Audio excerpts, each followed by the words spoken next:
গত জুলাইয়ের ৯ তারিখে অ্যান্টি টেরোরিজম ইউনিটের সোয়াট বোম ডিসপোজাল ইউনিট সহ একটি বড় টিম নেত্রকোনা জেলা পুলিশের সাথে সমন্বয়ে নেত্রকোনার সদর উপজেলার একটি এলাকা থেকে আমরা আনসার আল ইসলামের একটি বড় প্রশিক্ষণ কেন্দ্র সন্ধান পাই এবং সেখানে আমরা অভিযান পরিচালনা করি। এবং অভিযান শেষে আমরা যে বিষয়টা দেখতে পাই যে দীর্ঘ প্রায় ৩ থেকে ৪ বছর ব্যাপী সেখানে এই প্রশিক্ষণ কেন্দ্রটি পরিচালিত হচ্ছিল এবং সেখানে অলরেডি ১০০-র মতো হবে যে নতুন জঙ্গি সদস্য, রিক্রুটেড জঙ্গি সদস্য, তারা ওখান থেকে প্রশিক্ষণ গ্রহণ করেছে বলে প্রাথমিকভাবে আমরা অনুমান করি। এবং সেখানে প্রশিক্ষণ প্রদানের জন্য আধুনিক যে সরঞ্জামাদি এবং সামরিক প্রশিক্ষণের জন্য যে ধরনের সরঞ্জামাদি, সে ধরনের জিনিসপত্রগুলো আমরা সেখানে পাই। এখন জন্ম সনদ দিয়ে খোলো বিকাশ স্টুডেন্ট অ্যাকাউন্ট, নিজের বিকাশ নিজে কর। এরকম একটি বৃহৎ প্রশিক্ষণ কেন্দ্র বা আস্তানা ইতিপূর্বে আমরা বিভিন্ন সময় বিভিন্ন আস্তানায় উদ্ধার করলেও এত মালামাল কখনোই আমরা উদ্ধার করিনি। তো সেই প্রেক্ষিতে আমাদের একটি আভিযানিক যে কার্যক্রম সেটা শুরু হয় জুলাই মাসের ৯ তারিখ থেকেই, সেই নেত্রকোনা থেকে। সেটার উপরে ভিত্তি করে দেশব্যাপী অ্যান্টি টেরোরিজম ইউনিটের একাধিক টিম অভিযান পরিচালনা করতে থাকে। তো এক পর্যায়ে আমরা কক্সবাজার থেকে ওই জঙ্গি যে আস্তানা ছিল সেই আস্তানাতে ৩ জন নারী সদস্য ছিল, যারা প্রশিক্ষণের জন্য যারা আসতো তাদের খাদ্য থেকে শুরু করে পারিপার্শ্বিক যে সহযোগিতা বা সাপোর্ট যেটা প্রদান করত, তাদের একজন সদস্যকে আমরা কক্সবাজার থেকে গ্রেপ্তার করি। এবং তার কাছ থেকে গুরুত্বপূর্ণ অনেকগুলো তথ্যই আমরা পাই যে ওই টোটাল জঙ্গি প্রশিক্ষণ শিবিরটি পরিচালনার দায়িত্বে কারা কারা ছিল এবং কাদের আসা যাওয়া ছিল এবং কি পরিমাণ সদস্য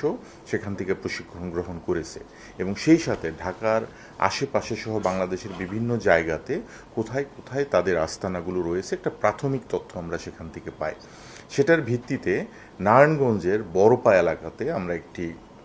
আস্তানার সন্ধান পাই এবং সেখানে তার যাতায়াত খুবই কম থাকা এবং নারী সদস্য হওয়ায় স্পেসিফিক্যালি আমাদেরকে সেই জায়গাটি লোকেট করে দিতে একটু সময় লাগে। ইতিমধ্যেই আমরা যখন পৌঁছে যাই তার মধ্যেই আমরা দেখতে পাই যে ওখানের যে সদস্যরা ছিল তারা সবাই পালিয়ে যায়, কিন্তু তাদের সেই আস্তানায়, এই ধরনের আস্তানাতে যে ধরনের জিনিসপত্রগুলো থাকে, বোমা বা বোমা তৈরির যে সরঞ্জামাদি এবং অন্যান্য কমিউনিকেশন রিলেটেড যে বিষয়গুলো, সেগুলোর সব কিছুই তারা ওখানে ফেলে রেখে যায় এবং সেগুলো আমরা বিশ্লেষণ করি, নিষ্ক্রিয় করি এবং সেখানে আমরা একটি মামলা দায়ের করি এবং আমরা জানতে পারি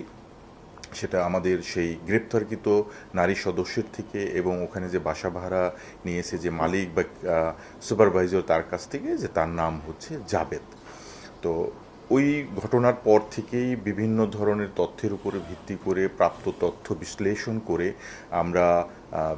ঢাকার আশেপাশের বিভিন্ন এলাকাতে এবং সিলেট এলাকা, হবিগঞ্জ এলাকাতে কয়েকটি অভিযান পরিচালনা করি এবং সেখানে আমরা সফলকাম না হতে পারিনি। পরবর্তীতে গতকাল টঙ্গীতে একটি তথ্যের উপরে ভিত্তি করে আমরা সেই জাবেদকে গ্রেফতার করি। আরেকটা বিষয় তার কাছ থেকে আমরা যেটা জানতে পেরেছি, ঢাকা এবং ঢাকার পার্শ্ববর্তী এলাকা থেকে টেরর ফিন্যান্সিংয়ের বিভিন্ন সদস্যদের কাছ থেকে, বিভিন্ন ব্যক্তির কাছ থেকে অর্থ সংগ্রহের যে দায়িত্বটা সেটাও তার ছিল এবং আমরা এখন পর্যন্ত 7 থেকে 10টা স্ল্যাবে অর্থ সংগ্রহের তথ্য পেয়েছি, যেগুলো নিয়ে আমাদের ফার্দার ইনভেস্টিগেশন চলছে। তো সব মিলিয়ে আমরা বলবো যে প্রাথমিকভাবে দাওয়াতি শাখায় কার্যক্রম পরিচালনা করলেও পরবর্তীতে ঢাকার পার্শ্ববর্তী এলাকায় একটা গুরুত্বপূর্ণ আস্তানার দায়িত্ব পায় এবং সেই সাথে বিভিন্ন ধরনের দায়িত্ব সে এখানে পালন করে আনসার আল ইসলামের মূল টিমের গুরুত্বপূর্ণ কিছু কার্যক্রম সে পরিচালনা করে আসতেছিল। তো সব মিলিয়ে আমাদের এই ধারাবাহিক যে অভিযান, সেই অভিযানে সে আমাদের দ্বিতীয় গ্রেপ্তার কক্সবাজারের পর থেকে, এবং তাদের থেকে প্রাপ্ত তথ্য ওভারঅল আমাদের বিশ্লেষণ থেকে আনসার আল ইসলামের এই মূল টিমের বিরুদ্ধে আমাদের আভিযানিক যে কার্যক্রম সেটা চলমান রয়েছে। আমরা আশা করি যে এ ব্যাপারে আমরা আরও কিছু তথ্য আপনাদেরকে ভবিষ্যতে দিতে পারবো।